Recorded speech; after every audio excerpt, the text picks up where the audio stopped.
in those situations when, you dig yourself a hole like that, the only way to get out is one play at a time. And so I don't know if there was a managing emotions other than like just telling people to keep playing, just keep playing ball, and eventually it'll go our way if we don't panic. And so that was more of the theme than anything really. Kind of along those lines, when it was 35-10, 35 whatever it was, they just kept showing the Miami sideline over and over and over, and you could have been winning 35-10 from the expression on your face. How important is it for your position, for Mario, for whoever, to just remain the calm in the eye of the storm, even when the scoreboard says it's all going sideways? Well, I mean, it's the first thing you got to do, right? I mean, if you panic, it's over. Like, the outcome if you let it get to you. So, my job and my, message to the group at halftime was simply, look, like, just keep playing ball. I mean, we're not doing anything wrong. It's just, and we were playing hard. It wasn't effort. It was more focus, to be honest with you. It was, if you look at the way the first half of that game went, we actually came out and was running the ball very effectively. We got into some 3rd and 2, 3rd and 3s, which we didn't execute in the first quarter, and they were scoring. And so ultimately when the game started playing itself out, and then we gave them one, offensively, we gave them one at the beginning of the first half, and then it was like, all right, now we gotta pick up the tempo, we gotta pick up the execution, we gotta maintain the focus. But ultimately, I always viewed it as a possibility because we had plenty of time on the clock. Our defense was getting stops. We just need to put together some drives and make some plays. And so I just kept telling them, keep chopping wood, and I told Cam, keep being Cam, and eventually it'll work out for us.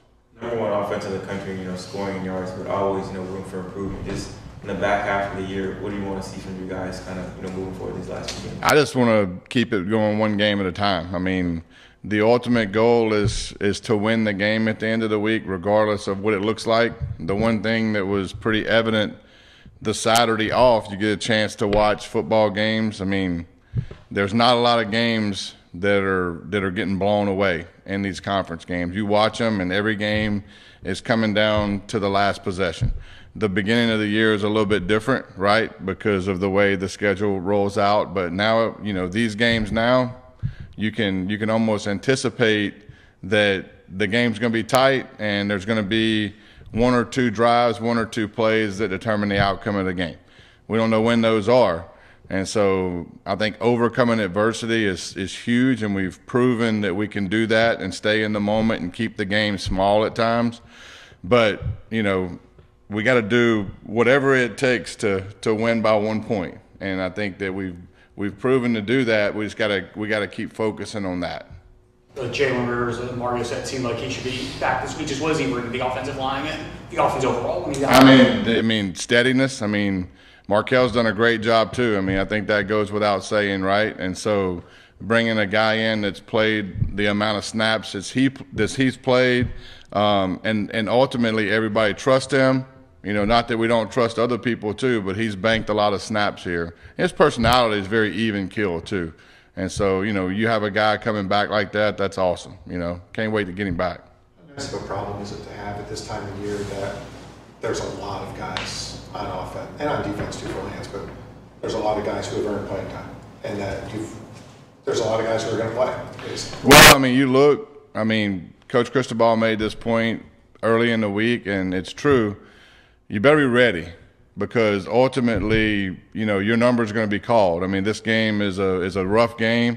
People get injured. People have to step up. You see that all across the nation of people handling injuries. And the only way you can handle injuries is to have a guy behind them ready to play. And so that's the development of roster that, in the off week, that's crucial. Getting those guys more reps, getting them ready to play. I do feel like we have a lot of young guys that have played a little bit that are capable of playing a lot, and when their number's called, I think that they're going to be ready to play. We ask about Cam every week, and I honestly don't know what we're going to keep asking at some point, but for as great as he's been for a number of years now, this is his first time as the Heisman frontrunner. and yet he still seems completely unfazed by that as well. How, I don't want to say surprising, because I don't think you'd expect anything else, but how do you keep that from affecting everyone else? That there's going to be a lot of Heisman buzz now that you're in the second half of the year. Well, I mean, we don't talk about that, to be honest with you, and I think that, you know, his journey to this point is a part of the reason why he doesn't care about any of that. You know, when you come from where he came from, where he wasn't recruited, I mean, he's still in, you know, this is going to be true in 10 years. He's going to have that chip on his shoulder. It's the same Cam Ward, right? And so he's ultimately trying to prove everybody wrong on every play. And so I don't have to deal with keeping him focused. Those words never come out of his mouth. He never utters anything from that. He never shows any emotion towards anything other than the focus on the week at hand. And I think with him, you know, that just bleeds over to everybody else. And so ultimately, you know, nobody really cares about any of that. I know it's out there and it's hard to not see it, but I would be surprised if he even has his stuff turned on to even read it, to be honest with you. I think he's extremely focused on playing the next week. And ultimately, that's who we are as an offense, because we know that every game is different. Like, every game is going to be played out different. Like, we're not going to have X all the time. Not Xavier, but it's not going to work out certain ways. So we got to just manipulate and find ways to be successful. It was a struggle 2 weeks ago, right? I mean, the first 2 quarters of play, we didn't play very well. Now, we played better at the end of the game. Obviously, the fourth quarter, we played really well. We didn't play great the first half, and I think a lot of that has to do with Cal's defense. I think Cal's defense is really good, but every defense we play from now on is going to be like that. You know, I thought the 2 league games we've played, like Virginia Tech, I thought had a really good defense. Cal, and I think Louisville is the same. I think their defense is very similar to those 2 guys. So to that end, did the bye week come at the perfect time? And that you can't control it; it comes when it comes. But did it come at a good time to self-scout and really dig in on what those defenses were able to do? And yeah, I mean, at this point in the year, I mean, everybody kind of is who they are. You know, there's going to be wrinkles every week, offensively and defensively. That isn't going to change. But the makeup of who you are, if you're good at what you do, is probably going to be there. And you're going to see trends. You're going to see certain things. Now, we did self-scout hard this week and tried to find out if there were any, you know, things that we were doing that was overly percentaged one way or the other. And obviously, you know, I mean, that's what you do in your off week, right? And so it's more about looking at what you're doing and seeing, okay, this is what we're good at, this is what we're not good at. Look at these situations, man, we're really doing this a lot in these situations. So trying to figure out some trends that we can break moving forward. And that gives you a little bit of time in the off week to do that. You don't really have that time in a regular week to look at that kind of stuff. So it was pretty even, to be honest with you. A lot of stuff we looked at was right down the line. So it was good to see, but there was also certain things that we can utilize to our advantage too. With X, we've seen him make big plays late, week after week. The catch and run they had against Cal being late is just the reliability that he is. The reliability factor is just how good is that to know that you have a guy like him where when you need a play, Cam just throws it near him and you're probably going to see something happen. Yeah, I mean, he's got a lot of bank reps at making plays in crucial moments. And so I'm kind of like you when you talk about asking questions about Cam, and what else can I say about him? You know, I mean, he's very steady. You know, I don't like particularly that play. I mean, I don't call a play particularly for people most of the time. I mean, our offense is certain plays and the quarterback reads it and goes through his progression. It just so happened that he was the first read on that play and was wide open, right? And so he got it and he took advantage of it and flipped the field quickly, which we needed to do. In that particular situation, I mean, we're backed up. We're in a situation where we must score. I don't remember exactly what the time on the clock was. I think it was a little over a minute. And so to have a chunk play at the first play was huge. Then we could kind of slow down and take some time off the clock and you know, manage the game from there after that chunk play. What do you see from Louisville just on defense when you watch them? Well, I mean, they're different when number 3 is out there. You know, he missed a game, maybe 2 games, but but he's a really good player, really disruptive. Number 9, their edge got both 9 and 19. Their D line plays really hard, and they get good push off the ball. Schematically, they're very sound. I mean, I would say that, they probably would be the first to admit the SMU game was a game that really stung them, and then they played really, really well this week. I mean, you could tell that they tightened the screws, and schematically they're really good with good people. It's a lot like the last 2 weeks, to be quite honest with you. We're gonna have to be good.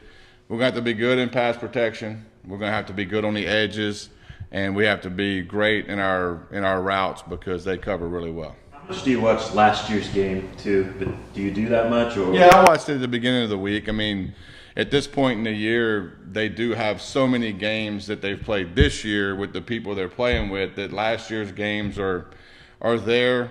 I do watch particular games from last year that have some similar carryover, like our game, USC in the bowl game, and certain games throughout the course of the year. But everybody evolves a little bit, and so I spend most of my time on the games this year. But I do watch those games, absolutely. Because that was a tight game. Very tight. What stood out to you just when you think back to last year's game where the margins were different? And yeah, I mean, we ultimately in that game, we didn't make plays when it was tight. And we busted some stuff when it was tight that we didn't necessarily have to. And so, I think that route integrity when the game is tight is crucial. Maintaining your composure and doing routinely what you're supposed to do on a play is so important, because ultimately when the game gets tight and the time is down, that's when people try to do too much. So we talk about that a lot offensively. In last year's Louisville game, there were certain plays down at the end where if we just execute routine football plays, we win the game, or we put ourselves in a situation to tie it late. And you never know what happens after that, because they were good on offense too. So it might win into overtime, we might go for 2, I don't know. But ultimately, controlling what we can control on offense, we could have done some things on offense last year to win that game at the end, and we didn't. And so learning from that is crucial, but a lot of that takes care of itself with experience. I mean, you've seen the last 2 weeks where that's been in our favor a little bit when things get tight. We have maintained some route integrity and some things that you need to maintain in those times. It's easy to do it when the game's not on the line. When the game's on the line, it's very important for you to do your job. And we didn't do that last year in a couple of different places. Hey, Shannon, when Cam got here, you put a lot of focus on the turnovers. That was, it's kind of Achilles' heel in the past. And I know you mentioned, I think you looked at every single one of them or whatever. With the ones he's had the last couple weeks during this off week, have you had a chance to kind of refocus on that and try to, go back to working on eliminating that from his game? It's really the only time he's really failing at anything is when he's had the turnovers. Yeah, I mean, it's an interesting dynamic. I mean, the pick he threw in the Cal game, I mean, I don't think he needed me to tell him that was not good. I think he knows that. And so I try not to point out the obvious. I just try not to, because ultimately that's not helping anybody. My job is to move forward, move forward to the next play. And so pointing out the obvious is something that fans do well. My daughter can point out the obvious, and she's 9 years old. So my job is to focus on, hey, this is what we're going to do moving forward. And so ultimately, we do talk about it in a meeting setting, not necessarily in those situations in the game. So in a meeting setting, we talk about things that can happen to eliminate those, obviously. But, there's certain things that happen in the course of a game that, I love when he scrambles around and makes a big play.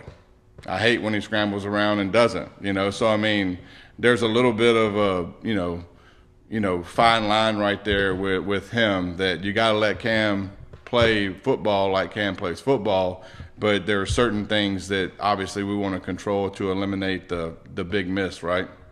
Since your 9-year-old isn't here, we'll ask you this, that you're averaging almost 9 yards a play in the fourth quarter. Now, 77-yard play helps the numbers, but it's been pretty consistent all year. That play counts. It does count. Teams don't do that. Is that conditioning? Is it Cam? Is it all the above? Well, I mean, I think we've had a couple games where our sense of urgency in the fourth quarter has been really high, and so I think that that's part of it. And he plays pretty well under those conditions, which is another part of it. And everybody around him has performed well. It's ultimately has a lot to do with that. I mean, we've been in situations where in the fourth quarter we needed to pick up the tempo, pick up the pace, and do things in a little bit different way. It really has a lot to do with the flow of the game. I don't want to sit there in certain times at the beginning of games or even in the middle and do certain things to put our team in bad situations. I pay close attention to flow of the game. And so, if our defense has played a lot of snaps, that dictates a lot of what I do too offensively, because I'm trying to balance out everything. And so, at the end of games when, hey, it's time to put the pedal down and not worry about anything, then that's probably part of the reason why the fourth quarter's been like it's been. I mean, we've had to go get it. And so, you gotta put the gas pedal down and let it go. The stats are out of this world. You're leading the nation in passing, scoring like crazy, all that. But when you did your self-scout, did you see a lot of ways to improve? Oh, I mean, honestly, every game we've played, the last two games, and we've obviously statistically has been what it's been, but we've left huge chunks of meat on the bone. I mean, it's all over the place. It is all over the place, and ultimately too.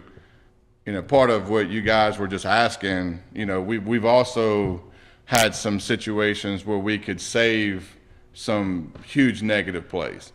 We've gone backwards at times and taken some negative plays where we could have just thrown the ball away or just, at times throwing the ball away is a little bit better than like trying to extend it to create this whatever, right? In certain situations where it could be the difference between 3rd and 9 and 3rd and 19. Does that make sense? And so there's those situations, but there's also just some routine plays that, you just watch and you're like, man, we can make that play, And in the run game too, it all matters. And so, yeah, absolutely. There's tons of room of improvement. I mean, you don't score on every drive. And so the goal is to score on every drive. I know that's not going to happen, but ultimately, there's reasons why every drive doesn't work. And if you go back and watch the Cal game, you can look at the first half. There was, I think, 3 or 4 3rd and 3 to 4s that we didn't get that could have, it was routine plays we could have got, right? And so ultimately, those keep the drive going, and those add to plays in the game. I think I don't know how many plays we ran in the Cal game, but yeah, but those first downs add 4 more plays or 5 more plays or 8 more plays, Let me get one more real quick. With Cam, we see, always positive, same energy, very, very consistent with us. When he's watching tape, when he's assessing himself, or when you're meeting with him, how critical is he of him? Very. Does he get down? Yeah, well, I wouldn't say down. I don't think down's the right word for it. I just think, he gets critical of plays that he wants to make every play. And so, yeah, when you're watching tape with him and there's something that goes wrong, he will make a comment, he's not the kind of guy to get down, because ultimately his mentality is very positive all the time. He'll just, I think the word he uses is pain. He's like, that's pain, coach, and so, yeah, he knows that, there's always room for improvement. Everybody has room for improvement. And so there's a lot of plays in the course of the last 2 games that we could have done way better and kept us out of the situation we had at the end of the game. I think that's the goal moving forward, right? Is to pinpoint those and stay away from them. And so, yeah, but he's very critical of himself, and that's why I don't have to be overly critical, to be quite honest with you, is because he knows,